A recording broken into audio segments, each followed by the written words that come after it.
Assalamualaikum warahmatullahi wabarakatuh. Selamat siang, teman-teman mahasiswa mata kuliah digital bisnis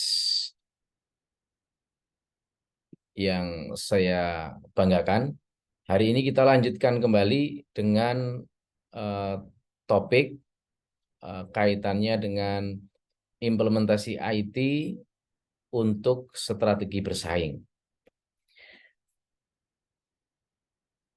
Baik, jadi judulnya adalah bersaing dengan menggunakan teknologi informasi. Menarik ya, karena memang tujuan dari digital business adalah doing business dengan teknologi. Jadi tentu kita akan membahas ini secara detail.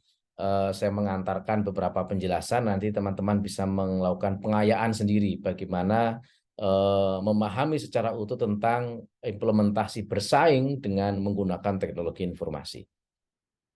Nah, eh, seperti yang saya sampaikan tadi, bahwa seluruh muara dari pemanfaatan teknologi itu adalah untuk defining competitiveness dari sebuah bisnis. Jadi mereka harus menghadapi pasar dan mereka harus menang berkompetisi. Dan salah satu instrumennya adalah dengan pemanfaatan teknologi. Nah, paling tidak ada 5 strategi bersaing yang dapat digunakan dalam rangka menggunakan atau implementasi teknologi. Pertama adalah tentang strategi kepemimpinan biaya atau strategic cost leadership. Jadi eh, produsen perusahaan ini harus menjadi produsen sebuah produk atau jasa dengan berbiaya rendah dalam industrinya. Artinya dibandingkan dengan industri yang lain dia mesti above dari average rata-rata industri di lingkungan dia. Artinya dia mendeliver produk, mendeliver jasa dengan harga yang murah, maka dia mesti menekan cost. Dan itu salah satu caranya adalah dengan teknologi. Ini yang digunakan yang pertama ya. Jadi mereka bisa mendeliver barang ke pelanggan dengan penekanan berbagai hal, kemudian mereka mendapatkan biaya yang lebih rendah.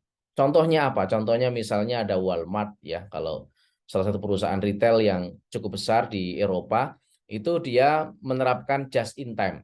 Ya, mereka tidak punya gudang, tidak punya stok, tapi gudang itu berjalan. Nah, cost leadership, karena mereka tidak punya gudang, maka apa dampaknya secara bisnis? Mereka tidak perlu menggunakan modal yang lebih tinggi. Artinya eh, modal yang berputar jauh lebih rendah karena tidak ada stok, karena setiap stok itu pasti membutuhkan barang. Coba dibayangkan kalau setiap bisnis itu membutuhkan stok sekitar 30% dari perputaran modal, dari perputaran barang, maka berarti modalnya at cost 30%. Nah, kalau bisa dipotong tanpa stok, berarti modalnya terpotong 30%. Seandainya gitu, modalnya seluruhnya adalah pinjam ke bank, misalnya bunganya 10% per tahun, kalau 10%-nya itu sama dengan 100 miliar, misalnya bunganya selama setahun yang dibayar, maka dengan cutting cost 30%, dia hanya eh, membayarkan sekitar 70 miliar. Lumayan, sangat material. Ini namanya strategic cost leadership. Kemudian ada lagi strategi diferensiasi, diferensiasi produk, ya, diferensiasi strategi. Nah, dengan IT juga bisa perusahaan mewujudkan cara berbisnisnya, melakukan bisnisnya dengan membuat atau mendeliver sesuatu yang berbeda. Jadi mereka mengembangkan cara yang berbeda dengan perusahaan-perusahaan pesaingnya.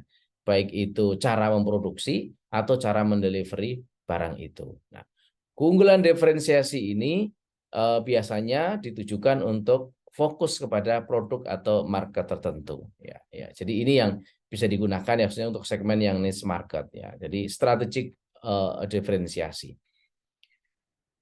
Misalnya untuk kelas tertentu, untuk kelompok tertentu yang mereka terbiasa dengan menggunakan teknologi yang secara khusus mereka biasa gunakan. Kemudian ada lagi strategi inovasi. Ya. Strategi inovasi ini perusahaan itu mesti menemukan cara baru untuk melakukan bisnis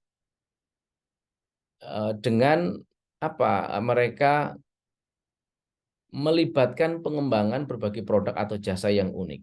Ya, masuk dalam ceruk pasar yang unik juga, bahkan mereka melakukan secara radikal. Jadi kalau yang differentiate itu hanya niche market saja, kalau ini unik, tapi mereka juga melakukan perombakan secara radikal terhadap struktur industri yang sudah ada. Nah, jadi melibatkan perubahan yang radikal atas proses bisnis, baik itu dalam rangka memproduksi atau mendistribusikan produk ataupun jasa. Nah, sehingga mampu mengubah bentuk industri. Misalnya apa? Fintech. Fintech itu merubah sama sekali industri perbankan. Itu disrupsi, inovasi. Karena mereka melakukan perubahan struktur industri. Contohnya, jadi dengan teknologi. Kemudian yang keempat adalah growth strategi. Jadi strategi pertumbuhan. Sebuah perusahaan menggunakan teknologi informasi yang muaranya adalah tujuannya adalah untuk memperluas dari kemampuan untuk melakukan penetrasi pasar, memperluas pasar ataupun mempertinggi kemampuannya dalam memproduksi barang dan jasa. Jadi dan biasanya mereka melakukan ini growth ini banyak dilakukan juga dengan melakukan diversifikasi produk ataupun jasa. Ya. Sorry, diversifikasi dia benar ya. Nah, growth strategi. Ya. Jadi perusahaan-perusahaan misalnya kayak Amazon gitu, dia melakukan growth strategi dengan dia melakukan split pasar ke seluruh pasar dunia. Ini sesuatu yang mungkin dilakukan oleh berbagai perusahaan dengan adanya teknologi sekarang. Kemudian yang kelima adalah aliansi strategi. Pada strategi ini, perusahaan itu membuat atau juga membuat atau menghubungkan atau membentuk persekutuan bisnis baru dengan para pelanggan, pemasok, pesaing, ataupun konsultan, ataupun dengan perusahaan lainnya. Nah, bisa juga dilakukan dengan cara merger, akuisisi, joint venture, atau membentuk perusahaan virtual. Nah, contoh aliansi strategis saya kira kita sering mendengar ya, banyak yang sedang melakukan aliansi strategis, misalnya Koa dengan Danone misalnya, itu dalam konteks yang konvensional, tapi dengan konteks yang IT base misalnya, kita dengar misalnya GoTo, Gojek dengan Tokopedia, itu melakukan aliansi strategis. Nah, ini berbagai hal yang dilakukan oleh perusahaan dalam rangka mendefine apa yang kita sebut sebagai competitiveness dari sebuah perusahaan. Mereka ingin memenangkan dalam persaingan dengan industri atau perusahaan-perusahaan lainnya. Ini contoh ya implementasi yang kita lihat ya di referensi yang sudah cukup lampau juga ini. Ada statistical leadership misalnya apa, ada Dell Computer gitu. Mereka melakukan perakitan berdasarkan pesanan online ya. Ini strateginya cost leadership. Kemudian apa IT digunakan untuk apa? Untuk perakitan berdasarkan pesanan online. Manfaatnya apa? Produsen berbiaya paling rendah. Jadi ini kita lihat dari manfaatnya. Kemudian ada price line ya. Price line itu apa? Penawaran penjualan secara online.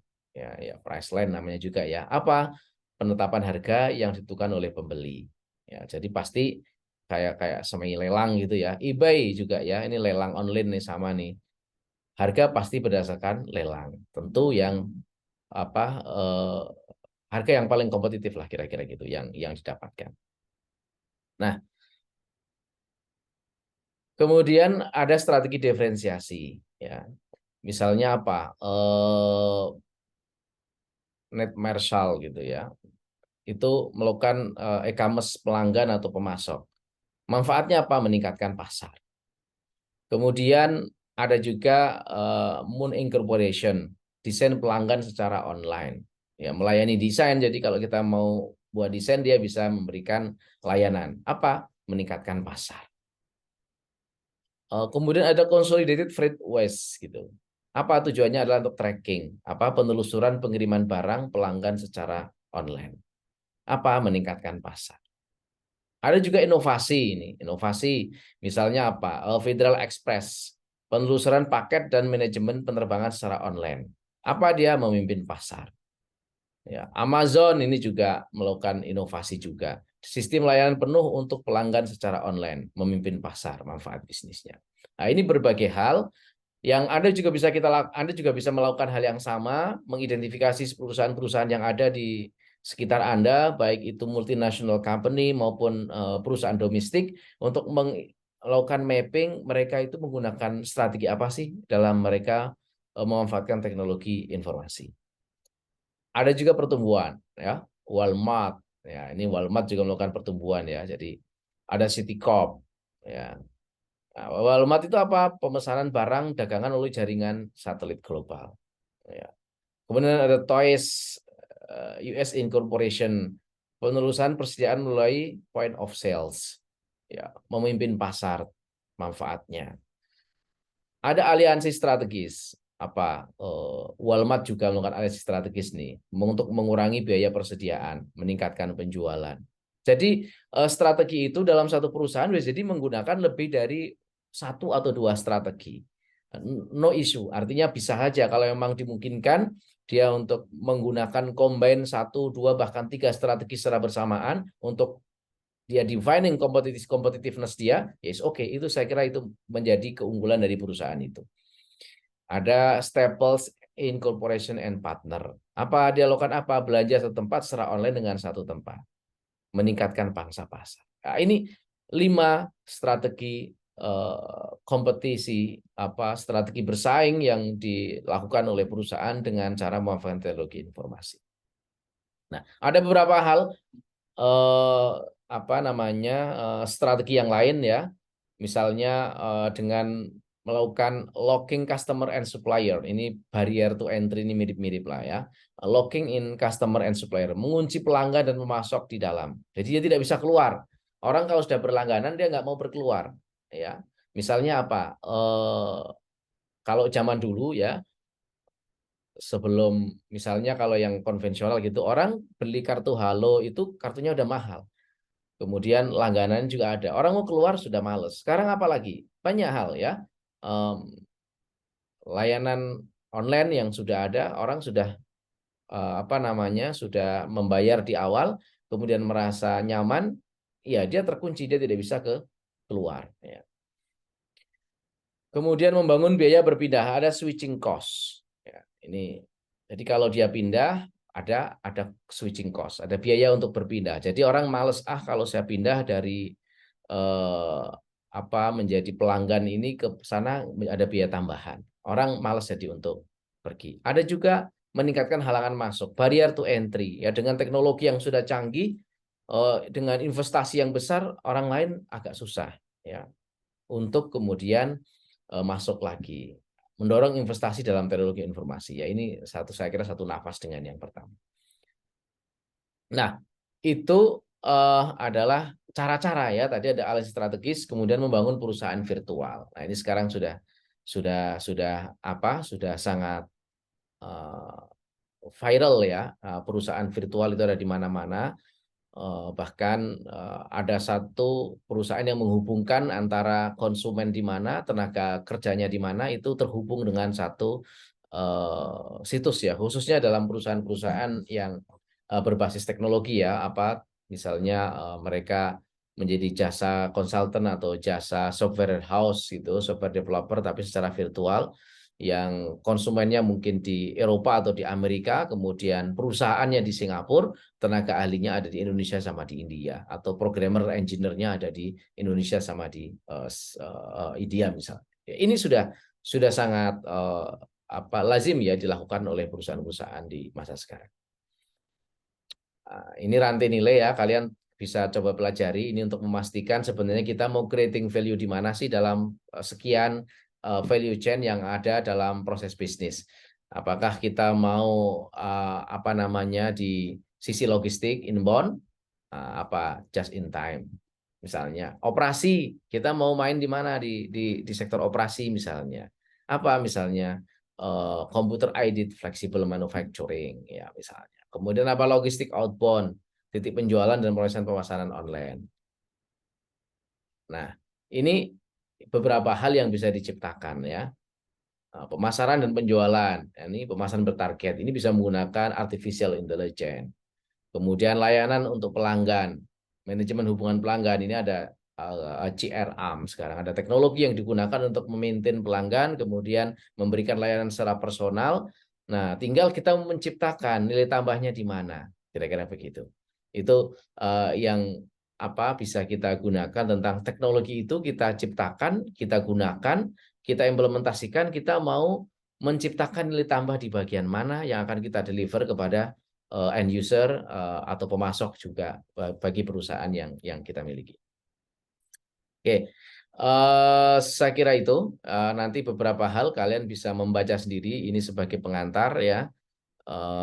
Dibaca, dilanjutkan nanti setelah itu kalian bisa melanjutkan ke tes quiz ya yang nggak banyak, cukup 7 soal. Anda menjawab untuk melihat kemampuan Anda dalam menangkap tentang bagaimana bisnis atau perusahaan itu mendesain, mengimplementasikan teknologi untuk bagian dari strategi bersaing mereka. Terima kasih, selamat belajar dan mencoba untuk mengisi kuis yang cuma pendek 7 soal. Terima kasih. Assalamualaikum warahmatullahi wabarakatuh.